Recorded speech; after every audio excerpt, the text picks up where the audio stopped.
welcome to Movie Review Mom. Today the movie I'm reviewing is Apollo 11. It is rated G and it is 1 hour and 33 minutes long. I was super excited about this movie because it came out right before I was getting ready to go to the Cape Canaveral, the Kennedy Space Center in Orlando, Florida. And so I was really excited to see what this was going to be about, especially because it's going to be playing at the Kennedy Center probably within the next week in the big IMAX theater there. Right now, it's currently playing in IMAX theaters, limited release throughout the United States. And I just thought it was really great. And the score that I gave it is an A-. Is it for everybody? Probably not, but let me tell you why. It's a fascinating documentary, and it features real footage, some of it found footage of the legendary 1969 mission to the moon with Neil Armstrong, Buzz Aldrin, and Michael Collins. So your kids probably know about Neil Armstrong, right? And maybe Buzz Aldrin because of the Toy Story characters. Sadly, not very many people know about Michael Collins. So this gives you a great opportunity to teach them a little bit more about history.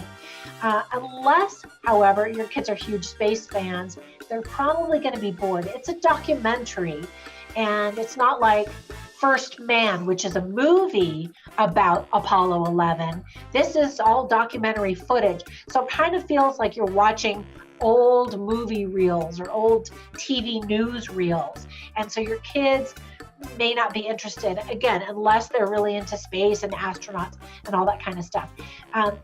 One thing that they might get a kick out of is seeing things from the 1960s, like paid telephones, some of the very first color TVs, the fashion, the clothing that people wear is really awesome. Computers from the 60s, cameras, cars. It really takes you back in time. And if you are a parent or a grandparent, you're really going to get a kick out of that because you remember these events. I was 5 years old. Whoop, I just revealed how old I am. I was 5 years old when the first man landed on the moon. And I grew up in California. My dad was just a typical Californian where we had a swimming pool and he had a TV out in the backyard by the swimming pool. So when we went to watch this landing, I knew it was a big event because my dad made such a big deal about it, but he got the TV. It was a black and white little portable TV, plugged it into the little stuff we had in the back by the pool. And I remember I was wearing this little white dress with little polka dots that my mother had sewed for me. And I was walking by the pool next to my dad whose feet were out. He was laying on a lounge chair. And I remember he just kind of went boop and kicked me or tapped me really. And I flew into the pool and this little dress went flying up. Anyway, super 60s.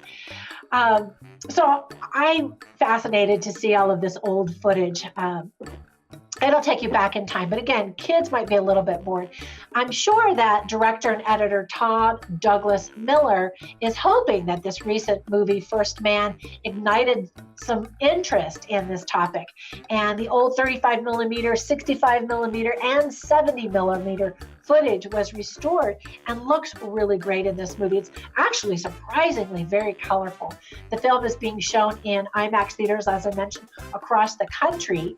And after seeing that movie, The First Man, it was really cool to see the footage of some of those same events that are featured in that particular movie. Some of the positive themes are the power of mankind and humanity when they reach for the stars and work together. I love that they didn't make it such a huge American accomplishment. Like in the movie First Man, they removed the American flag from like the astronauts' uniforms or outfits. They're not called outfits. What are they called? Clothing, and tried to really downplay the American role in it. And while it was an American achievement, it really was celebrated as one step for mankind, or one step for man, giant leap for mankind. I forgot what he said. And it really was a great accomplishment for mankind, and you kind of felt that way as well. And then also, I love this line in the movie, the insatiable curiosity of mankind to explore the universe. And again, taking mankind as a whole and just saying, look at who we are and what we can do. And so that's really inspiring. Some of the other things that I liked in the movie are that all of the music in the documentary was played on instruments that were available in 1969. And actually, in the movie First Man, they take the same thing. Some of the instruments that only existed back then, or some of the sound that they used was from the 1960s. So I thought that was kind of cool. I also got a kick out of the scene that showed all of the people who had camped out around Merritt Island near the Kennedy Space Center in Florida to see the launch. You get to see just these fun outfits that people are wearing. And if your kids watch this, point this out. People are such lazy bums in terms of their clothing. I think sometimes we're so casual. But in this audience, people are wearing suits. The men are wearing suits and ties. The women are wearing dresses. Like, it was a really fancy event kind of to attend this viewing, which is interesting because now if you go to this Kennedy Space Center and see a big launch, which I tried to do, the launch got canceled. People are just showing up in gyms, sweats, shorts, jeans, whatever. It's just very different nowadays. Some of the shots are really impressive. And what's interesting is that there's no narrator other than the original voices from the historic event. Newsreels, you get to hear people talking in Houston, Texas, as well as in Florida. The chit chat that goes on, the banter between the astronauts and the crew, all of that is all original, which is really, really fun. And keep watching during the closing credits, and you'll get to see even more footage. What struck me is how many people it took to get 3 people on the moon.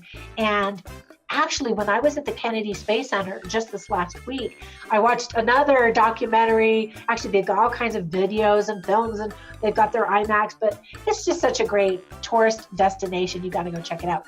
But anyway, one of the films that we watched had a stage with things kind of coming up and going down and coming from the ceiling and dropping down and whatever to kind of reenact this moment of walking on the moon.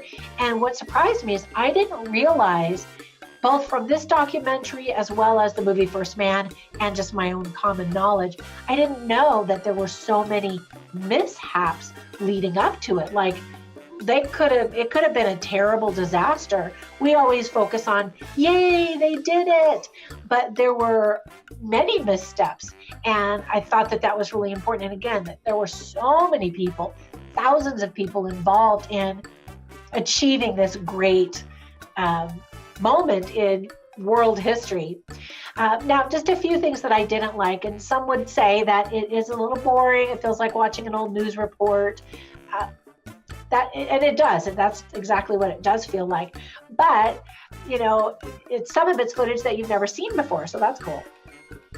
You pretty much know what's going to happen, right?